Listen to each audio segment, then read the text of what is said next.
ভয় দেখালে নির্বাচন বাতিলের ষড়যন্ত্র করলে দাঁত ভাঙার জবাবের হুঁশিয়ারি তারেক রহমানের। ক্ষমতায় গেলে পিলখানা হত্যাকাণ্ডের দিনটিকে সেরা বা জাতীয় শোক দিবস ঘোষণার আশ্বাস। চাঁদাবাজি মামলাবাজির বদলে ইনসাফ কায়েম করবে জামায়াত, বলেছেন ডাক্তার শফিক। কেন্দ্র দখলের প্রস্তুতি নিচ্ছে একটি দল, অভিযোগ হাসনাতের। নির্বাচনের প্রস্তুতি পর্ব সম্পন্ন হওয়ায় সন্তুষ্ট প্রধান উপদেষ্টা। প্রার্থীদের মধ্যে সহনশীলতার প্রশংসা, চ্যালেঞ্জ এখন শান্তিপূর্ণভাবে ভোট গ্রহণ, জানালেন প্রেস সচিব।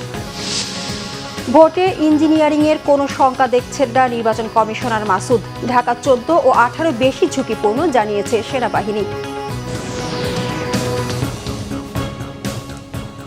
দেখছিলেন ক্রাউন সিমেন্ট সংবাদ শিরোনাম, এবার বিস্তারিত।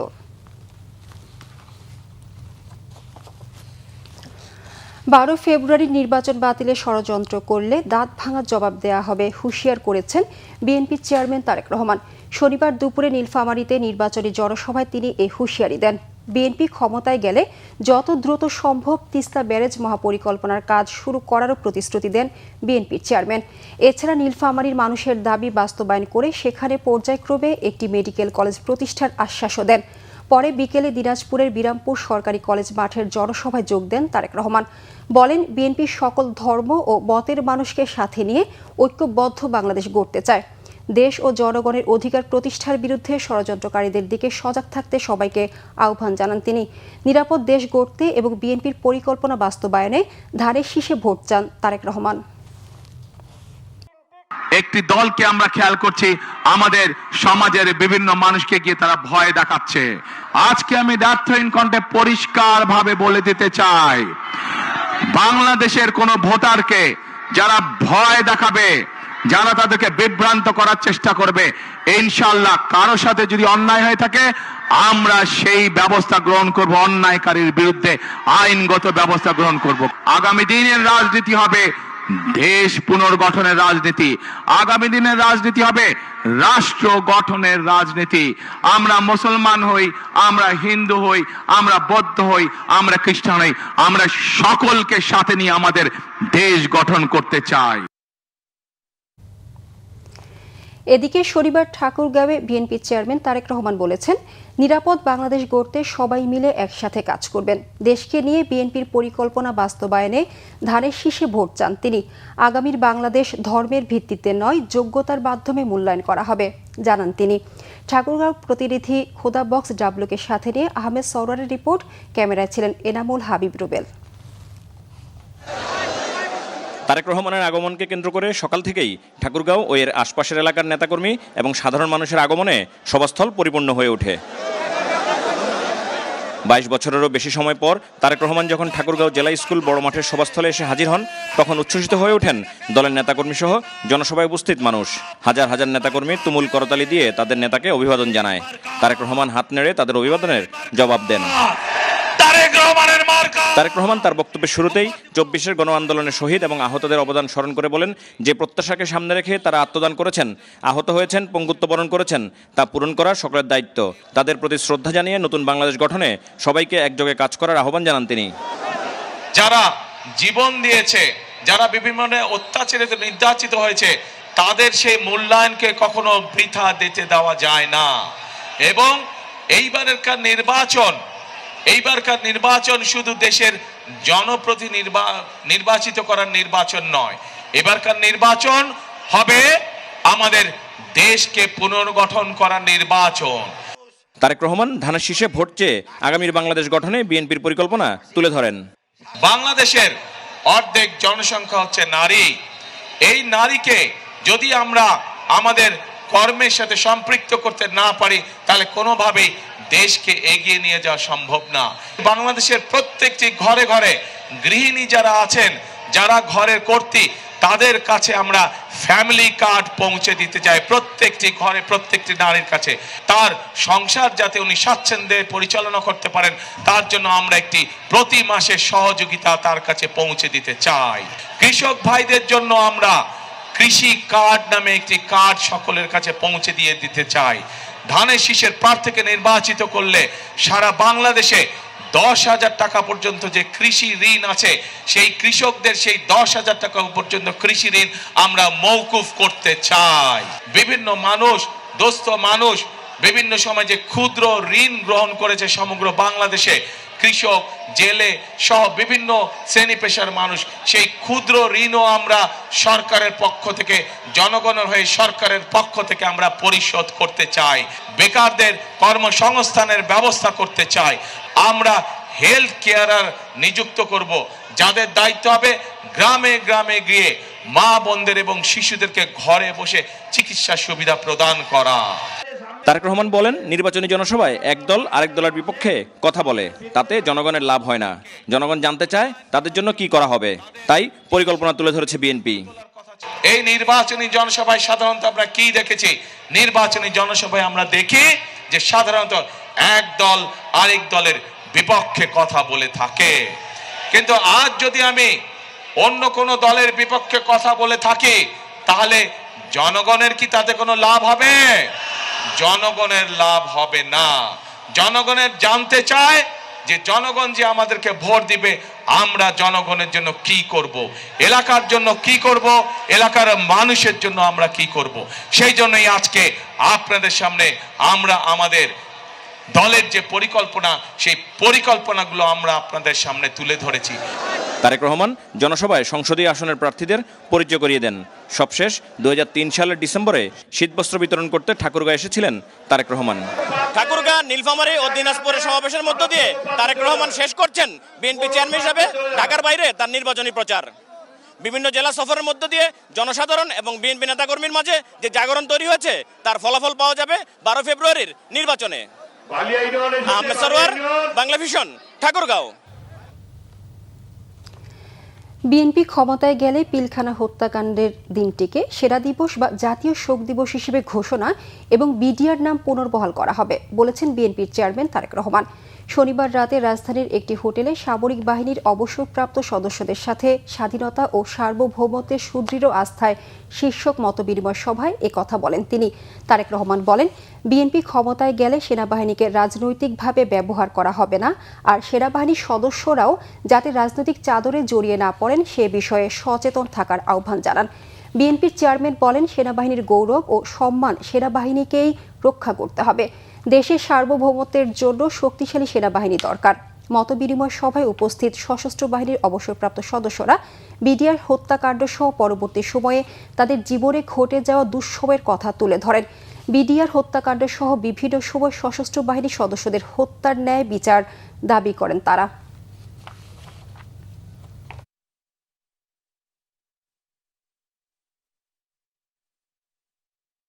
বিএনপি রাষ্ট্র পরিচালনার দায়িত্ব পেলে মুক্তিযুদ্ধের স্মৃতি বিজড়িত বিডিআর এর নাম পুনর্বহাল করতে চান। ভবিষ্যতে যাতে কখনোই এই ধরনের ঘটনা না ঘটে, সেই লক্ষ্যে সেনাবাহিনীর সঙ্গে আলোচনা করে বিডিআর পিলখানা সেনা হত্যাযজ্ঞের দিবসটিকে শহীদ সেনা দিবস অথবা সেনা হত্যাযজ্ঞ দিবস অথবা জাতীয় শোক দিবস হিসেবে ঘোষণা করার পরিকল্পনা আমাদের রয়েছে।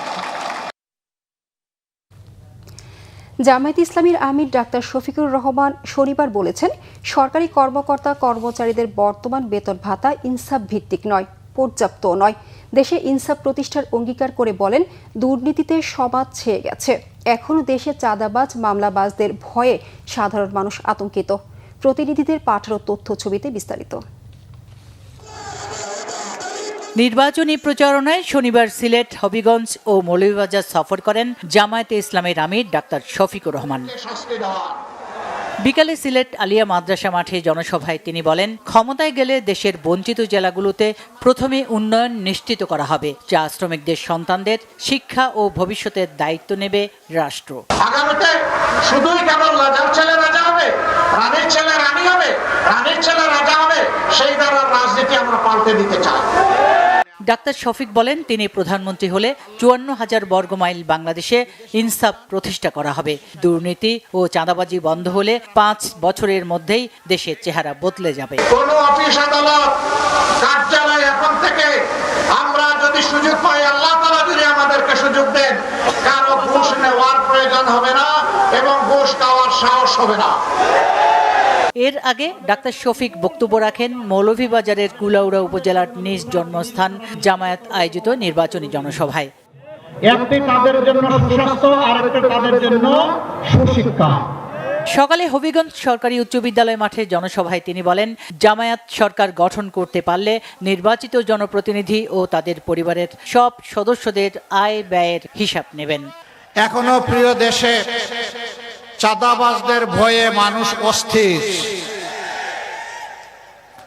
মামলাবাজদের ভয়ে সাধারণ নিরীহ মানুষ অস্থির। দুর্নীতি আমাদের সমাজকে আগাগোড়া একবারে ছেয়ে ফেলেছে। যেই দেশের মানুষের হাতের ছোঁয়ায় দুনিয়ার বিভিন্ন দেশের কপাল কিসমত বদলে যায়, এই দেশের মানুষের কপাল বদলায় না কেন? এই না বদলানোর মূল কারণ হলো অসৎ নেতৃত্ব। এরা যখন জনগণের কাছে ভোটের জন্য আসে, তখন এক একজন পীর দরবেশ আউলিয়া হিসাবে আসে। প্রতিটি সমাবেশ ঘিরে ছিল কড়া নিরাপত্তা ব্যবস্থা। Bangla vision news desk. জাতীয় নাগরিক পার্টির দক্ষিণাঞ্চলের মুখ্য সংগঠক হাসনাত আব্দুল্লাহ বলেছেন, অনেকেই ধারে শীষের মিছিল নিয়ে ভোট কেন্দ্রে যাবেন, কিন্তু ভোট দেবেন দাঁড়িপাল্লা বা শাপলাকুলিতে। তাদের কাছে দাওয়াত পৌঁছে দিতে হবে। যশোরের দরাটারা ভৈরব চত্বরে শনিবার 11 দলীয় জোট আয়োজিত নির্বাচনী পথসভায় একথা বলেন হাসনাত। বলেন, একটি দলের প্রধান মুখে হ্যাঁ ভোটের কথা বলছেন আর তার কর্মীরা না এর পক্ষে প্রচার চালাচ্ছেন।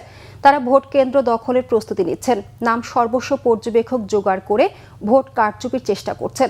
তাদের ষড়যন্ত্র বানচাল করতে 11 দলীয় জোটের নেতাকর্মীদের ভোট কেন্দ্র পাহারা দেওয়ার আহ্বান জানান হাসনাত। নেতা উপরে হায়ের পক্ষে অবস্থান নেয়, কিন্তু কর্মীরা গোপনে নায়ের পক্ষে অবস্থান নিচ্ছে। প্রিয় যশোরবাসী, আমরা মুক্তির দ্বার প্রান্তে দাঁড়িয়ে আছি। আমাদের নীরবে একটা বিপ্লব ঘটে গিয়েছে। আপনি প্রত্যেকটা মানুষের দ্বারে দ্বারে যান, প্রত্যেকটা মানুষের কাছে যান, এবং যারা অন্য প্রতীকের রাজনৈতিক কার্যক্রমে অংশগ্রহণ করছে তাদেরকেও যদি গোপনে জিজ্ঞেস করেন, তারাও বলবে আমরা নিরুপায় হয়ে এখন রাজনৈতিক কার্যক্রমে অংশগ্রহণ করছি। উপরমহল কারো কারো প্রতি দুর্বল বলে মন্তব্য করেছেন ঢাকা ৮ আসনের বিএনপি প্রার্থী মির্জা আব্বাস। আর ঢাকা ২ এর বিএনপি প্রার্থী আমানুল্লাহ আমান বলেছেন, একটি চক্র নির্বাচন বানচালের চেষ্টা করছে। শনিবার নির্বাচনী প্রচারণায় তারা এসব কথা বলেন। আরিফিন শাওনের রিপোর্ট। নির্বাচনের বাকি আর মাত্র 5 দিন। জমে উঠেছে ভোটের মাঠ, একই সাথে ছড়াচ্ছে উত্তাপ। প্রার্থীরা নিজেদের প্রতিশ্রুতি নিয়ে জনগণের কাছে প্রচারণা করছেন। রাজধানীর ঢাকা ৮ আসনে নির্বাচনী প্রচারণা চালিয়েছেন বিএনপি প্রার্থী মির্জা আব্বাস। উপরমহলের কথায় কয়েকজনকে পাশ করিয়ে দেওয়ার ষড়যন্ত্র চলছে বলে অভিযোগ করেন তিনি। সামনের সময়গুলো আমরা যে সময় পার করে আসছি, তার চেয়ে ভয়াবহ সময় সামনে আসবে বলে আমার ধারণা। এই সরকারকে কিংবা আগামী সরকারকে কিংবা নির্বাচিত সরকারকে আমাদের কিছু প্রতিবেশী দেশ, বিশ্বের কিছু মোড়ল, তারা আমাদেরকে শান্তিতে থাকতে দেবে না। এদিকে ঢাকা 17 আসনে তারেক রহমানের ধানের শীষের পক্ষে নির্বাচনী প্রচারণা চালিয়েছেন ঢাকা 2 আসনে বিএনপি প্রার্থী আমানুল্লাহ আমান। এ সময় তিনি বলেন, ভোট দেওয়ার মাধ্যমে জনগণ ষড়যন্ত্র রুখে দেবে। কোন ষড়যন্ত্র চক্রান্ত বাধা বিঘ্ন এই নির্বাচনকে বানচাল করতে পারবে না। নির্বাচন ইনশাল্লাহ আগামী 12ই ফেব্রুয়ারিতে সুষ্ঠুভাবে নিরপেক্ষভাবে হবে বলে আমাদের প্রত্যাশা, আমাদের বিশ্বাস। সন্ত্রাস মুক্ত এলাকা থাকবে, মাদক মুক্ত এলাকা থাকবে, ভূমি দখল মুক্ত এলাকা থাকবে, শান্তির নীড় হিসাবে এখানে জনগণ বসবাস করবে। এদিকে নিজ আসনে প্রচারণা চালান ঢাকা 11 এর বিএনপি প্রার্থী এম এ কাইয়ুম। ফকিরখালী বিএনপির ঘাঁটি, কোনো ধরনের ষড়যন্ত্র সাধারণ জনগণ মেনে নেবে না বলে আশা ব্যক্ত করেন তিনি। শত ষড়যন্ত্র মোকাবেলা করে রাজাকারদের পক্ষে যারা নিয়েছে তাদেরকে রুখে দিতে হবে। এই রাজাকাররা স্বাধীনতার বিরোধিতা করেছে। নির্বাচন ঘনিয়ে আসায় নিজ নিজ আসনে প্রচারণা চালাচ্ছেন বিএনপি প্রার্থীরা। আরিফিন শাওন, বাংলা ভিশন, ঢাকা। বিএনপির চেয়ারম্যানের উপদেষ্টা ও দলটির নির্বাচন পরিচালনা কমিটির মুখপাত্র ডক্টর বাহাদি আমিন অভিযোগ করেছেন, একটি দল ইলেকশন ইঞ্জিনিয়ারিংয়ের চেষ্টা করছে। এ ব্যাপারে সবাইকে সজাগ থাকার আহ্বান জানান তিনি। শনিবার রাজধানীতে বিএনপির কেন্দ্রীয় নির্বাচন পরিচালনা কমিটির কার্যালয়ে এক ব্রিফিংয়ে একথা বলেন বাহাদি আমিন। 8 ফেব্রুয়ারি রবিবার তিনি ঢাকা মহানগর উত্তরের 6টি নির্বাচনী আসনের জনসভায় যোগদান করবেন। 9 ফেব্রুয়ারি সোমবার জনাব তারেক রহমান তার নিজের নির্বাচনী এলাকা এবং ঢাকা মহানগর দক্ষিণে 60টি সহ মোট 8টি নির্বাচনী জনসভায় যোগদান করবেন। আমরা পরিতাপের সঙ্গে লক্ষ্য করছি যে সেই রাজনৈতিক দলটি পরিকল্পিতভাবে ইলেকশন ইঞ্জিনিয়ারিংয়ের প্রস্তুতি নিচ্ছে বিভিন্ন জায়গায়। লক্ষ্মীপুরে সেই দলের নেতাদের দ্বারা ভোটের সিল তৈরির ঘটনা তারই প্রমাণ। পাশাপাশি আমরা বিভিন্ন জায়গা থেকে খবর পাচ্ছি যে ধর্মীয় অনুভূতিকে অপব্যবহার করে এবং জাল ভোট দেওয়ার উদ্দেশ্যে বিপুল সংখ্যক বোরখা এবং নিকাব প্রস্তুত করা হচ্ছে। এই পরিপ্রেক্ষিতে নির্বাচন কমিশনের প্রতি জোরালো আহ্বান জানানো যাচ্ছে যে প্রতিটি ভোট কেন্দ্রের নারী কক্ষে অবশ্যই পর্যাপ্ত সংখ্যক নারী পোলিং অফিসার নিয়োগ নিশ্চিত করতে হবে। নির্বাচনের প্রস্তুতি পর্ব খুব ভালোভাবে সম্পন্ন হয়েছে জানিয়ে সন্তুষ্টি প্রকাশ করেছেন অন্তর্বর্তীকালীন সরকারের প্রধান উপদেষ্টা অধ্যাপক মোহাম্মদ ইউনূস। বলেন, প্রার্থীদের পরস্পরের বিরুদ্ধে কটু কথা না বলা, কোনো অভদ্র আচরণ না করা নির্বাচনী সংস্কৃতির খুবই ইতিবাচক পরিবর্তন। প্রধান উপদেষ্টা বলেন, এখন চ্যালেঞ্জ সুষ্ঠুভাবে ভোট গ্রহণ এবং আগামী এক সপ্তাহ খুবই গুরুত্বপূর্ণ। রাষ্ট্রীয় অতিথি ভবন যমুনায় জাতীয় সংসদ নির্বাচনের প্রস্তুতি নিয়ে শনিবার উচ্চ পর্যায়ের এক বৈঠকে তিনি এসব কথা বলেন। এছাড়া নির্বাচনে 10,000 পর্যবেক্ষক দিতে চাওয়া পাশা নামের বেসরকারি সংস্থাকে কোনো পর্যবেক্ষক পাশ না দেওয়ার সিদ্ধান্ত হয়েছে। রুকনুজ্জামানের রিপোর্ট। আগামী 12 ফেব্রুয়ারি হতে যাওয়া নির্বাচনের সর্বশেষ নিরাপত্তা পরিস্থিতি নিয়ে শনিবার রাষ্ট্রীয় অতিথি ভবন যমুনায় উচ্চ পর্যায়ের কর্মকর্তাদের সাথে বৈঠক করেন প্রধান উপদেষ্টা। 43,000-এর বেশি ভোট কেন্দ্রে সিসি ক্যামেরা এবং 25,000 পুলিশ সদস্যের কাছে থাকা বডি অন ক্যামেরা যমুনায় বসেই পর্যবেক্ষণ করেন প্রধান উপদেষ্টা। সারা দেশে উৎসাহ ও শান্তিপূর্ণ পরিবেশে প্রচারণাকে আমাদের রাজনীতির ইতিহাস ও সংস্কৃতির জন্য খুবই ইতিবাচক পরিবর্তন বলে উল্লেখ করেন প্রধান উপদেষ্টা। পরে যমুনার বাইরে আয়োজিত এক প্রেস ব্রিফিংয়ে প্রধান উপদেষ্টার প্রেস সচিব শফিকুল আলম জানান, নির্বাচনের প্রস্তুতি পর্ব নিয়ে সন্তুষ্টি প্রকাশ করলেও শান্তিপূর্ণ ভোট গ্রহণকে প্রধান উপদেষ্টা চ্যালেঞ্জ হিসেবে দেখছেন। কটু কথা কেউ বলছেন না, কোনো অভদ্র আচরণও হচ্ছে না, আমাদের অভদ্র কথাও হচ্ছে না। আমাদের রাজনৈতিক ইতিহাস ও সংস্কৃতির জন্য এটি খুবই ইতিবাচক পরিবর্তন।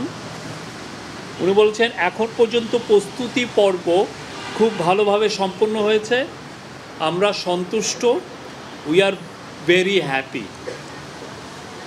উনি বলেছেন, আমাদের জন্য এখন চ্যালেঞ্জ হচ্ছে টু মেক ইট পারফেক্ট। ভোটটা যাতে পারফেক্ট হয় সেটা হচ্ছে আমাদের জন্য এখন মেন চ্যালেঞ্জ। আর নেক্সট 1 উইক উনি বলছেন যে খুবই ক্রুশিয়াল। আপনি জানেন ইলেকশন 12 তারিখে, মানে আজকের থেকে মাত্র 4 দিন পরেই।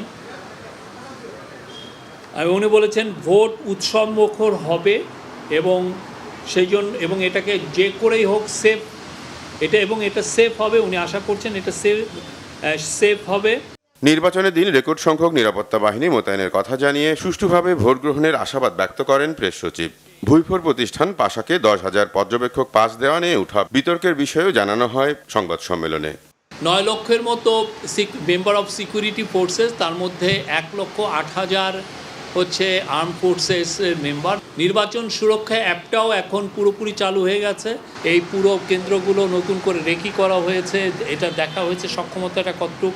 এবং একদম শেষে যদি দেখা যায় যে আমরা ওয়াল বা কোনো এগুলো দিতে পারছি না, সেক্ষেত্রে বাঁশ দিয়ে হলেও এটার একটা যাতে আলাদা সেপারেটেড একটা করা যায়, সেই কাজগুলো করবে। তো আমরা আশা করছি যে ইলেকশন আসতে আসতে ঝুঁকিপূর্ণ কেন্দ্রের সংখ্যা একদমই মিনিমাম থাকবে। একটা এনজিও তারা 10,000 নির্বাচনী পর্যবেক্ষক নিয়োগ করবে এটা বলেছিল। ইলেকশন কমিশন থেকে তাদের বিষয়ে খোঁজখবর নেওয়া হয়েছে।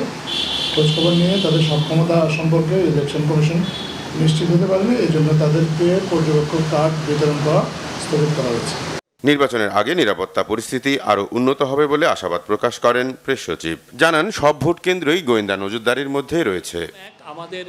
রুকনুজ্জামান, বাংলা ভিশন, ঢাকা। নির্বাচনে ইঞ্জিনিয়ারিংয়ের কোনো শঙ্কা দেখছেন না নির্বাচন কমিশনার আব্দুল রহমান এল মাসুদ। নির্বাচন উপলক্ষে শনিবার বিকেলে রংপুর সার্কিট হাউসে স্থানীয় প্রশাসনের সাথে আইনশৃঙ্খলা পরিস্থিতি নিয়ে কথা বলেন কমিশনার। দেশের সাম্প্রতিক দুটি হত্যার ঘটনায় নির্বাচনে কোনো প্রভাব পড়বে না জানিয়ে রাজনৈতিক দলগুলোকে সহনশীলতার আহ্বান জানান তিনি। ভোটের পরিবেশ স্বাভাবিক রাখতে মাঠ প্রশাসনকে সতর্ক থাকার পরামর্শ দেন আব্দুল রহমান এল মাসুদ। জেলা প্রশাসক মোহাম্মদ এনামুল আহসানের সভাপতিত্বে মতবিনিময়ে মহানগর, জেলা ও উপজেলা প্রশাসনের কর্মকর্তারা উপস্থিত ছিলেন। আমরা এরকম ইঞ্জিনিয়ারিং কোনো কিছু লক্ষ্য করতেছি না। আমি বিভিন্ন জায়গায় আমরা যাচ্ছি যে আমাদের যারা কমিটেড, একটু আগে আমি বলেছি যে আমাদের সকল returning officer, stand returning officer, নির্বাচনে কাজে নিয়োজিত প্রায় 18 লক্ষ কর্মকর্তা কর্মচারী, আমাদের পুলিশ বাহিনী, আমাদের সেনাবাহিনী, আমাদের বিজিবি, আমাদের আনসার, সবাই এখন কমিটেড। ঢাকার 14, 16 আর 18 আসনটির 18 ভাগ ভোট কেন্দ্রকে ঝুঁকিপূর্ণ হিসেবে চিহ্নিত করা হয়েছে বলে জানিয়েছে বাংলাদেশ সেনাবাহিনী। শনিবার সকালে রাজধানীর শহীদ সোহরাওয়ার্দী ইনডোর স্টেডিয়ামে সার্বিক নিরাপত্তা ও নির্বাচনের প্রস্তুতি সংক্রান্ত এক প্রেস ব্রিফিংয়ে এ তথ্য জানানো হয়। ঢাকা 14 ও 18 আসনকে অধিক ঝুঁকিপূর্ণ হিসেবে চিহ্নিত করা হয়েছে উল্লেখ করে সেনাবাহিনী জানায়, ভোটারদের নির্বিঘ্নে ভোট কেন্দ্রে যাওয়ার ব্যাপারে আইনশৃঙ্খলা বাহিনী সজাগ আছে। সে হিসেবেই সব ধরনের ব্যবস্থা নেওয়া হয়েছে। গুরুত্বপূর্ণ স্থানগুলোতে নজরদারি বাড়ানো হয়েছে। দেশের বর্তমান আইনশৃঙ্খলা পরিস্থিতি স্থিতিশীল ও স্বাভাবিক রয়েছে উল্লেখ করে সেনাবাহিনী জানায়, বিভিন্ন রাজনৈতিক দলের প্রার্থী ও সাংবাদিকদের সব ধরনের নিরাপত্তা দেওয়া হবে। কেউ নির্বাচনকে প্রশ্নবিদ্ধ করার চেষ্টা করলে তার বিরুদ্ধে আইনানুগ ব্যবস্থা নেওয়া হবে।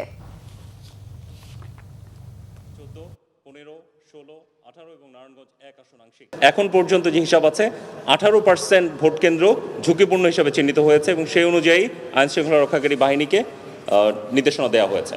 কনসার্ন আছে, আমরা এখন পর্যন্ত যে আসনগুলোর ব্যাপারে আমি কথা বলছি, ঢাকা 14 এবং ঢাকা 16কে আইনশৃঙ্খলা রক্ষাকারী বাহিনী এবং গোয়েন্দা সংস্থার তথ্য অনুযায়ী অধিক ঝুঁকিপূর্ণ হিসাবে চিহ্নিত করা হয়েছে।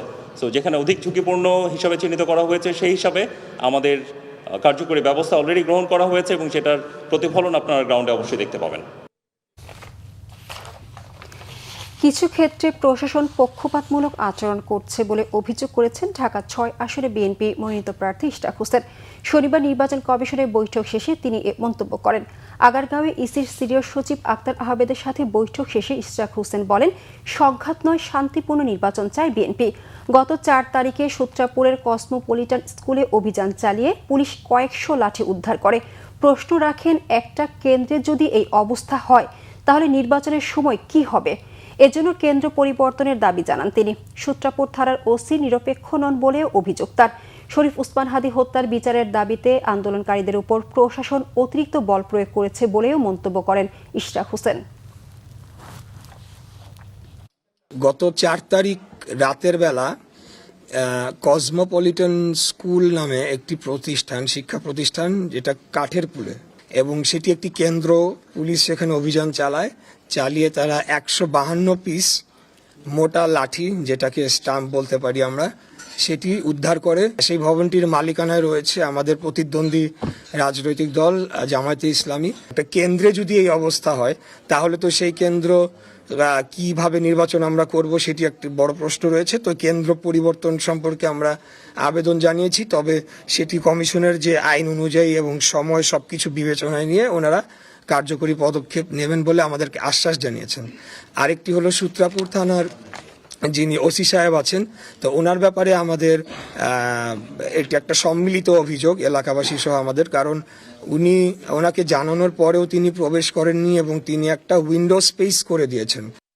বিএনপির চেয়ারম্যান তারেক রহমানের উপর নির্মিত তথ্যচিত্র সবার আগে হাসি মুখ এর প্রিমিয়ার শো অনুষ্ঠিত হয়েছে।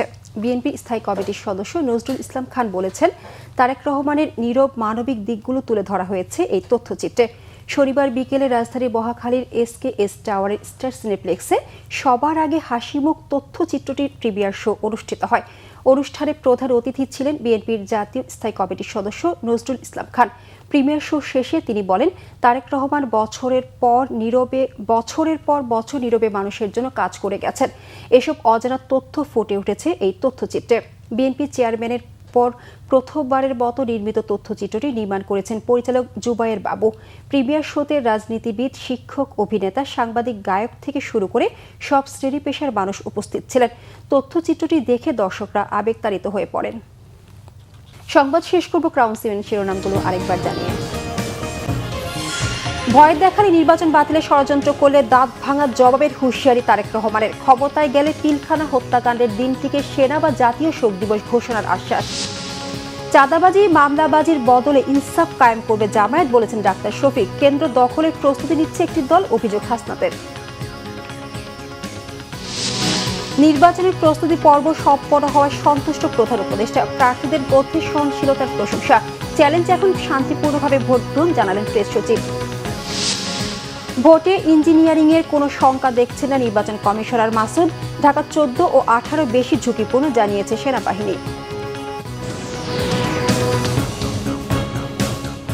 এই ছিল এখনকার মতো। পরের সংবাদ সকাল 7:30টায় দেখার আমন্ত্রণ রইল। এছাড়া বাংলাদেশের সংবাদ ও সংবাদ সংশ্লিষ্ট অনুষ্ঠান দেখতে ভিজিট করুন www.bvnews24.com ও facebook.com/banglavisionnews এবং সাবস্ক্রাইব করুন youtube.com/banglavisionnews। ধন্যবাদ সবাইকে।